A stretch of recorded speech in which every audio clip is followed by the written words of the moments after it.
Why you would ever want a frozen gyro is beyond me, but Oppa has decided to take a stab at it. So, can we make a competitor that is cheaper per gyro? This is Thawed Out.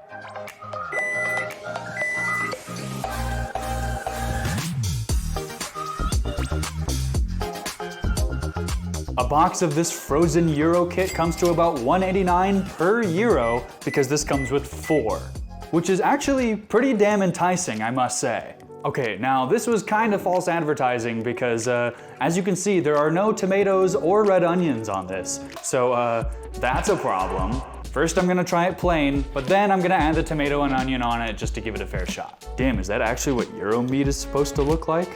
Here goes nothing. Yeah, as expected, this meat doesn't really bring any flavor to it at all. It doesn't really add anything, actually. When I took the bite, all I got was tzatziki sauce. Also, the entire bottom is now just gone. We're going to need a blessing from the Greek gods themselves in order to make something that is just as cheap, if not cheaper, per gyro. So let's thaw this recipe out. First up is the pita bread. And that's right, we're home making this bitch. This is also not my recipe, I got this from the internet.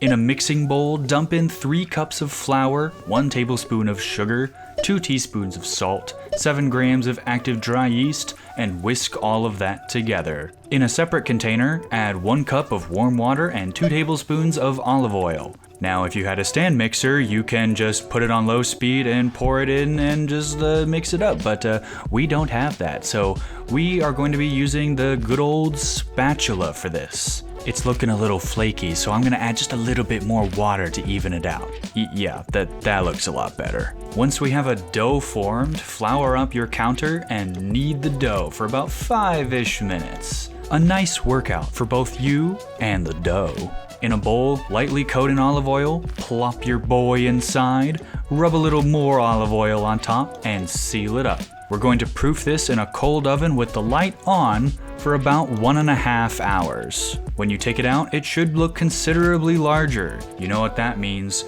We punch. Lay it out, spread into 8 equal pieces. Yeah, that's 8 equal pieces, right? Yeah, perfect. First try. Form each piece into a cute little ball, then let them rest under a towel for another 10 minutes. We'll roll out the dough. I don't have a rolling pin, so I'm using good old wine, and let them rest under a towel for another 20 minutes. Man, dough is really needy.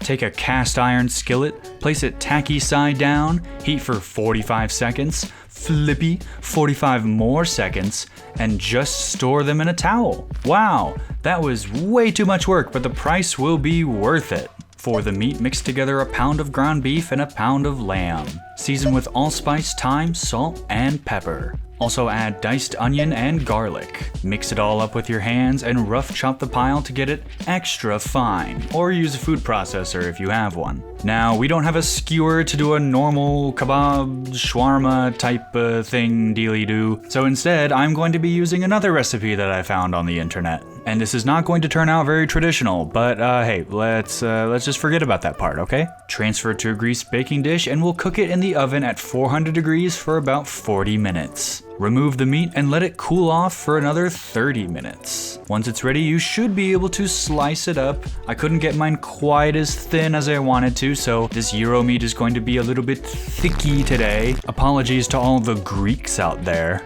Once it's sliced up, we'll throw it onto a skillet and brown it until it's nice and crispy. And finally, the tzatziki sauce.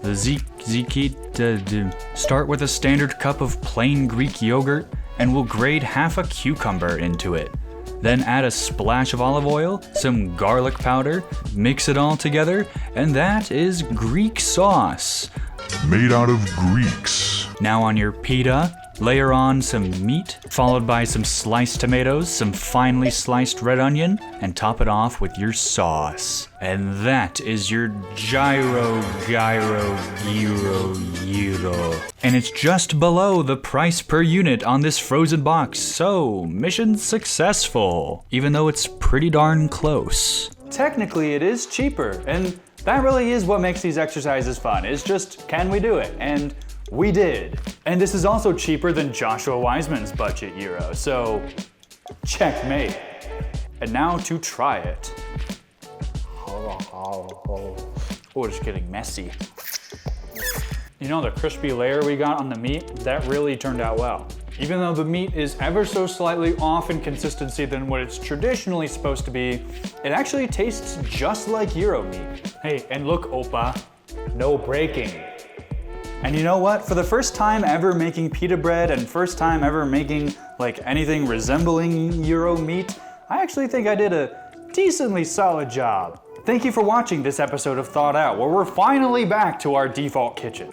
If you enjoyed this and you were inspired to make your own gyro, gyro, gyro, subscribe, leave a like, and hit the bell for more Thawed Out.